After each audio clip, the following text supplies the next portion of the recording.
Welcome to the Wandering Tangent Podcast. I'm BJ, with me is Jeff and Gary, and today we are overcoming many hardships to come to you to talk about The Man Who Shot Liberty Valance, which almost turned into another lost episode. Yeah, we had to cancel a few times, or at least once. Yeah, to cancel once, and apparently we are... Oh, well, I shouldn't say we all. I'm just tired. I only got like 4 hours of sleep last night because I couldn't fall back asleep. But apparently Jeff and Gary are both sick. So yeah, this is going to be a high energy podcast. High energy. High energy. Yeah. Gary's high like, energy. BJ, stop talking and start talking. Or should I stop talking? That made more sense in my head. Should I already start the guys, let's wrap this up references now so we can get this done soon? In conclusion. Liberty Valance was shot and then... Valance. Valance. Liberty Valance was... Some guy shot Liberty Valance and then he... And if then it's in the title, is it a spoiler? Spoiler alert. Spoiler alert. It turns out Liberty Valance is shot in The Man Who Shot Liberty Valance. In this 60-year-old movie... that I'm sure our audience, has not seen. So actually, this might actually be a spoiler because they probably haven't seen it yet. Well, I don't know how many Western people are in our audience because this is in fact the second Western we've ever done. The first one with Gary. Mm-hmm. Yeah. Because you weren't here when we talked about what was the other one we did? The Magnificent Seven. Sounds about right. I don't remember talking about that. Okay. Yeah, like I said, referencing folks, the vague memory from the past, the answer is no. Yes, the what? Though then again, with how everyone's feeling today, I could probably say what we reviewed last week, and people would be like, "What? The what again? The what again? The what?" Okay. So anyway, cast chock full of this is just like characters, peak Hollywood of the time, right? Isn't it? Yeah. Yeah, it is kind of a who's who of Westerns, like stars James Stewart, John Wayne, and Lee Marvin. And I don't remember James Stewart doing a lot of Westerns. He was in a couple. I want to say what's it called, like Winchester 76 or something like that. But then again, I haven't dived particularly deep into the Western genre, and going off the review, it sounds like Westerns aren't really your cup of tea either. So, no, it's not. I mean, they're okay. They're movies, and if one's interesting, then I'm into it. But this kind of a slower pace. It's almost like it's a stage drama, but it's a Western, and it just kind of I don't know. It just doesn't do much to me, and yeah. But I guess all the characters did a pretty good job because I can't really fault any of them for their performance. They kind of, I mean, it did seem kind of, John Wayne seemed kind of, I don't know, a bit less the Duke in this one. We got the whole... He wasn't John Wayne enough for you? He wasn't John Wayne enough for me. I mean, he did toss in a lot of pilgrims and wandering around, hitching his belt up and trying to do the whole John Wayne thing, but... I think this is where the whole stereotype of John Wayne calling everyone pilgrim comes from, because He said it a lot. He said the word pilgrim quite a bit. Well, that's his nickname for Jimmy Stewart's characters, Pilgrim. Yeah. Pilgrim. I can't. My John Wayne is very weak right now, so. But I mean, you got some other ones like Andy Devine. Like I don't know, I couldn't pull him out of a crowd, but that voice, I've heard that voice a million times. I guess it's from different. He's got a very notable voice. I guess it's Disney must have used him a lot as a voice actor for a lot of their movies at the time. I just remember hearing him talk a lot. Yeah. No, he definitely, yeah. And and on top of that, one of Liberty's Valance's little henchmen is played by Leen Van Cleef, who shows up in 2 out of the 3 Man with No Name movies. Yes, I noticed that too. He's the really awful villain from those. Yeah, well, he's the villain in one. You're right. His name? Angel Eyes in The Good and Bad and the Ugly. Yeah. And he's cool. And he's Colonel Mortimer, I think it is, in what's it called? A Few Dollars More. I feel like A Few Dollars More is sort of the one out of those 3 movies that people have not seen. Yeah. Anyway, we're trying to stay on topic a little bit, so we're trying to. So Gary can go back to bed or whatever. Yeah. Should I have my monologue real quick? Get it kicked out of the way for you guys. I mean, are you ready to endure through it? I mean, I guess if you have to have one, you might as well get it over with. Okay. If we have to. If you have to. I'm a man. I can change if I have to. Like what level of monologue are you talking about here? Are you talking like a good one, or are you talking like a Predator level monologue where both me and Gary want to die listening to it? Oh my goodness. No offense. The real Predator is the monologue Predator. He goes on and on and on. He never stops. And no one really knows what he's saying. It's like, truth be told, there is kind of a reason why I asked if you wanted to do the video, if you want to do the video on the Predator episodes, because I didn't think I wanted to hear that particular monologue for a third time, because I'd listen to it again for the audio. So. Okay. Well, welcome to the brutally honest episode where everyone's sick and tired and we just don't care. Go ahead, Jeff. Yeah, speaking of not caring, go ahead. You may fire when ready. Okay, good introduction, BJ. Now, I mentioned in the review that this movie has a strong theme about justice, which the 2 characters, one John Wayne, the Tom Donovan, and also Jimmy Stewart's character, they are in conflict because Jimmy Stewart's the academic. He doesn't believe in violence. He believes in law and order in the modern world. And John Wayne's character does not believe in the modern world. He believes in the world as it was, which is you solve your own problems. You don't worry about the legal system because the marshal is not somebody you can rely upon, and the judicial system is just very simplistic and not really usable in this town. So the 2 are in conflict. But what I found, so it has this dichotomy of justice and which one is better. And in the end, Jimmy Stewart has to rely on just fighting Liberty Valance. He just has to fight him in the end in a gunfight. And it comes down to that, because if you don't have all of that justice infrastructure, you're just down to yourself defending yourself.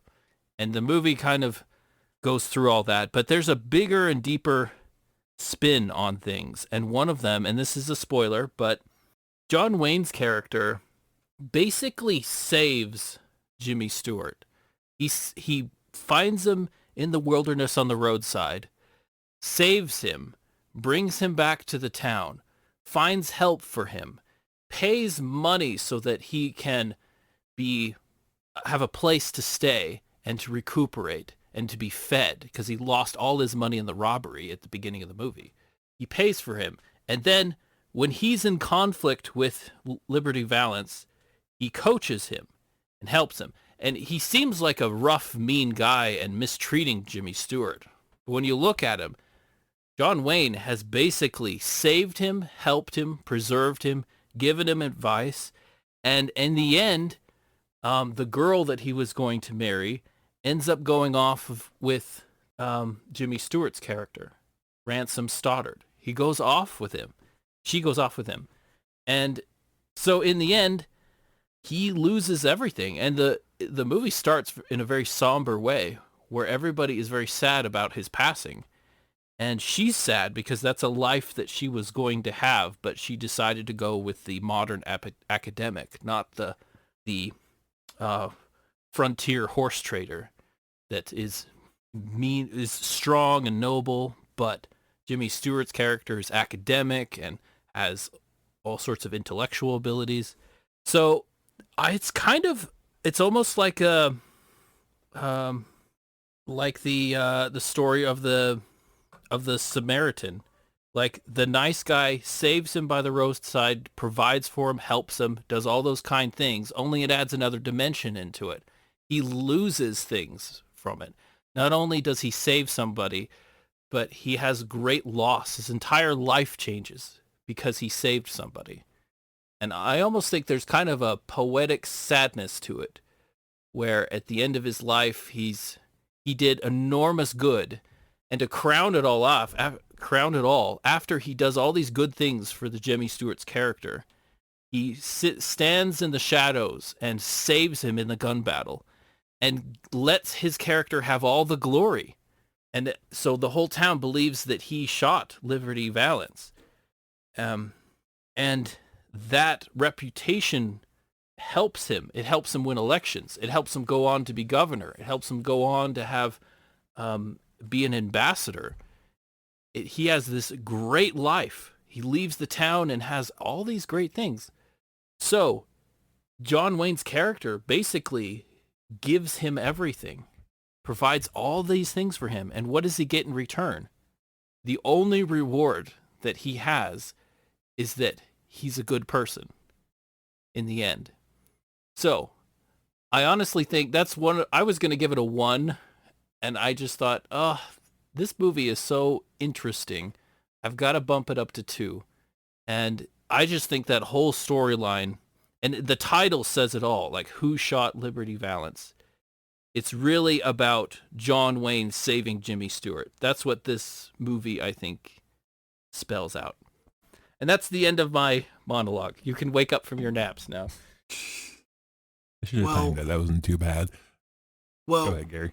I mean, Jimmy Stewart's character also loses quite a bit because he fundamentally loses the intellectual discussion that he had between John Wayne and himself, right? His character... Yep, that is a good point, yeah. ...is trying to state that the rule of law should be enough on its own. And John Wayne's character understands that laws mean nothing without the threat of violence, right? Threat of violence keeps people to obeying laws. So, mere societal pressure doesn't do enough. It needs to be also threat of violence, because there are always going to be those who don't want to push for the societal good. So those people you need to keep in line with, threats of violence. And that's what John Wayne's character was all about, and he won that argument.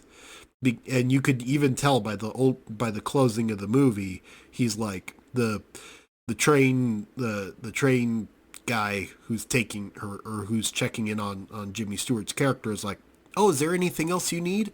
And Jimmy says, "No, I'm fine." And then he's like, "Oh, anything for? Don't worry, we've got everything for you. Anything for the man who shot Liberty Valance." And you see he's got a sour look on his face because he knows, all of his accomplishments, and you can tell he's had ever since that, he's had an entire life full of amazing accomplishments, different elections he's won, different, he was representative, and then he's, did they say governor? I don't know, maybe he was governor at some point. Governor, yeah. Senator, and ambassador. Yes. So all of these great accomplishments, right? So everything that a person could be proud about and other people could acknowledge him for, and the only thing that they're acknowledging him for is the fact that he killed a guy quite a few years ago, right? And so it's like he gets this like grumpy look on his face, and quite justifiably so. He's a man who believes in rule of law, and all the people ever acknowledge him for is the threat of violence that he backs it up with. So yeah, it's kind of interesting. Yeah, it's definitely a hard concept for him to live with, that his philosophy didn't work. Yeah. I don't know if I would necessarily agree that he quote unquote lost the argument. I think the argument more or less comes to a draw because there's the scene where they're at the what's it called the political convention or whatever Yeah. when they're selecting Go to delegates to go DC. to Washington to decide statehood on this unnamed territory. And when he gets elected as a delegate, Rance he leaves the room. He's basically ready to just leave because like you said, he believes that he lost his argument because during the convention, the anti-statehood guys point out the fact that this guy that claims to champion the rule of law took justice into his own hands and shot down Liberty Valance, and he agrees. He gets up to leave, and John Wayne's character follows him out, asks where he's going. He's like, I'm going back home. I'm going back east where I belong. So, and it's John Wayne's character by telling Jimmy Stewart's character that he didn't actually shoot Liberty Valance, that John Wayne did. So John Wayne convinces him to stay for how much we say that John Wayne's character won the argument, John Wayne's character also comes to the conclusion that Jimmy Stewart's character's way is the future, is the way things have to go. And it's not necessarily polar opposites where it ends up being somewhere in the middle, right? Rule of law, but it's the iron fist, but it's inside of the velvet glove. So yeah, I mean, like, I guess the reason why I like the movie more than you guys did is because I like the dichotomy between the three characters, because like John Wayne's character is like the opposite side of two different coins, because he's like Liberty Valance in that he's like a gunfighter. They have a couple of scenes where he does have a bit of a mean streak in him. He is a bit of a bully, but on the other hand, for lack of a better term, more often than not, he uses his powers for good rather than evil.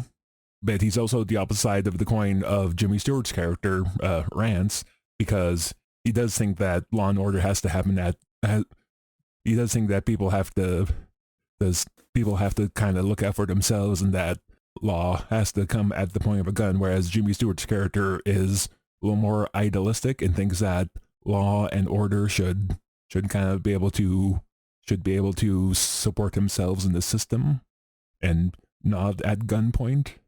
So I don't know. I guess I like that dichotomy a bit more than you guys did, which is It is a good dichotomy.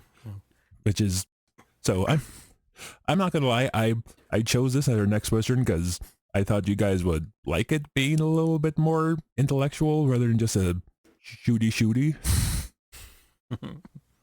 I guess maybe it was just a bad week for it because both of you guys got sick, so maybe a popcorn movie would have been a bit better, but who knows?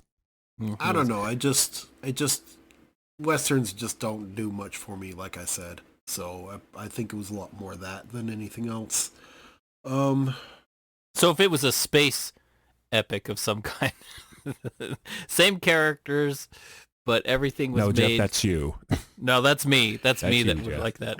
Got it.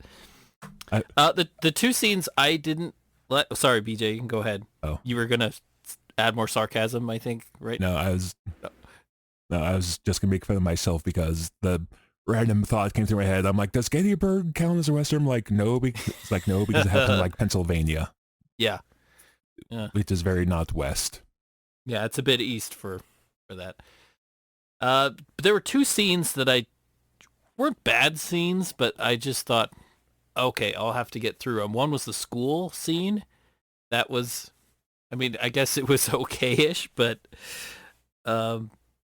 it just was very tacky, which is fine. I mean, it's a town. They want to go to school and they want to learn how to read, but I don't know if anyone really learned how to read anything. It was just a political lesson that was honestly way over the heads of most of those students, because a lot of Well, them didn't even speak English. So why are you talking about all these things that they don't also understand? I it's didn't get that. so it's there to establish sort of Rance's POV, I guess, and I believe the context is that it's like I think there's like a 3 week time skip there. Yeah. So like theoretically speaking, he's been teaching these people for like 3 weeks, and he thought he was only gonna have like one or two students, but now like a good portion of the town is there or has sent their kids to learn how to read and write, and I guess also kind of establishes the downside of John Wayne's character's point of view, because he comes in and he's mad that his sort of sidekick, Pompey, is there going to school, asking her to being back on the ranch, Yeah. like rather than being on the ranch the entire time doing work there or whatever. So it's It is I can character see why you didn't like building. it, but It is. yeah, it does have a place, I guess. It does. Is- I do agree with you. It does help to establish these characters. It shows that Ransom Stoddard, he's an educator. That's part of his thing. He not only is he an expert with law, but he teaches. He wants the world to go in this different way of learning and have rational reason for everything. And I do like how John Wayne comes in and his way of doing things just kind of interrupts the meeting. And yeah, Anyway, what's the other scene you was had the a problem with? political. It was the political rally, which it's not a bad scene either. When I reached Are you it talking the about- first time Are you talking about the one before or after he shoots Liberty? after, After? Okay. yeah, that one. At that point, I thought, well, the movie's over. You know, the guy's been shot, so end of story. Shut it down. And no, it went on, which was good. It establishes the whole narrative, which is how Jimmy Stewart does really well in life, and John Wayne's character pays the price for justice. It inadvertently, not intentionally, but it just worked out that way, that he didn't get any of the glory, any of those things. And the political rally helps with that telling of the story. It just was kind of, I don't know, I guess political rallies might have been like that. They were, the way that they spoke, it was a very interesting way to kind of deliver things. Very, I guess, theatrical, kind of, but it was all right. It just wasn't the, like what Gary says, you know, some scenes are just easy to carry the attention deficit or something. I don't know. But altogether, even the bad scenes, like you said, they do help with the storyline. I just think if you were teaching a class like that, you wouldn't really teach about things that were so advanced that the students may not understand, or that if they didn't even know English. But that's a small nitpick. It's a tiny, tiny thing, and it doesn't really matter. But yeah, overall, I thought it was a good movie. I do like it. It's kind of like has a bitter sweetness to it, because it's like the Good Samaritan in the story really had kind of a bum deal in the end. But I think that there's something strong about that, where John Wayne, even though he's the chaotic good character, Jimmy Stewart's the lawful good, but the chaotic good character, he created all these positive things, and even though he didn't get a reward for it, in the end, I guess what you are morally is the grand reward for him. And he has a simplistic funeral. Not a lot of money. It's a simple wooden box. And they even take his boots. So it's not like he has, I don't know, it's kind of a simplistic ending for him. Whereas Jimmy Stewart's character will probably be very remembered by many people when he eventually passes. But Tom Donovan just passes away in a very simplistic way in a tiny town. No one really knows his name. It's just interesting. Well, like I said, yet- it's kind of it. Oh, sorry, didn't mean to interrupt. I thought No, you were go done. ahead. Go ahead. No, you're good. Well, I think I said during the review, it's how to phrase it. It's sort of how to phrase it. It's sort of a passing of the West story, right? It's not the Wild West anymore, right? Yeah. So like I guess symbolically, the gunfighter dies kind of wait In an back up a- obscure way. yeah, because like because at like the start of the movie, like John Wayne's character, Tom, you know, he's sort of the man about town. Everyone knows who he is. He's like the first person to be nominated as a delegate to the state convention, but he declines because he's not the law and order guy. He is the old way, and at the end of the movie, he sort of acknowledges that, and he passes the torch to Jamie Stewart's character, albeit at great personal cost, because the girl that everyone assumed was going to marry him, except I guess her, because I think they say pretty early on in the movie that Tom better tell her, otherwise she's going to move on, and then she does. Yeah. So yeah. And he seems, even though he does all these good things for people, he seems kind of bitter about it at the same time. He's not like happy about it all. It comes at an enormous cost to him.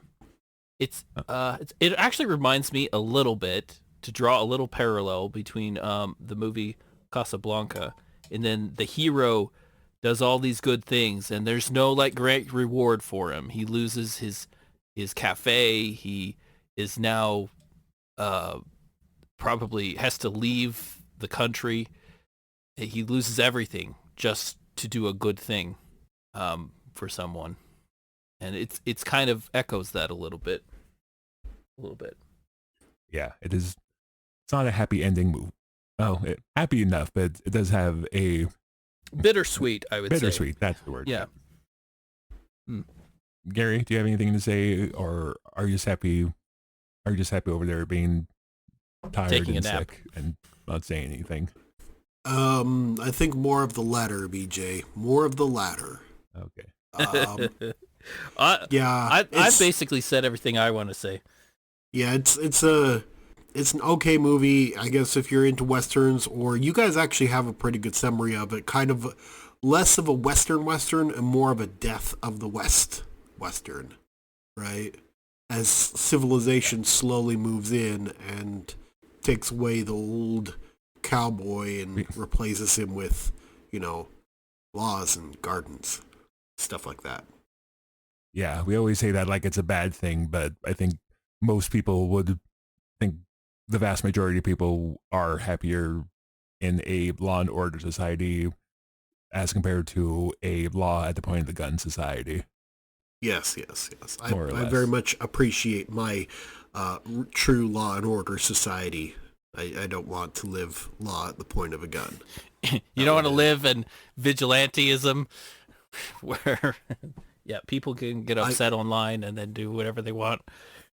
I'd rather not, Jeff. I'd rather not. Rather not.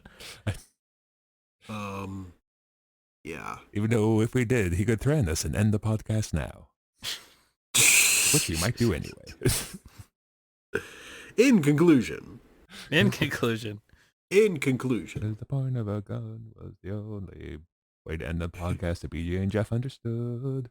Oh yeah, so that's another thing, is that there is a song called The Man Who Shot Liberty Valance, which I guess was originally intended to be the theme of this movie, but was not featured in this movie. So,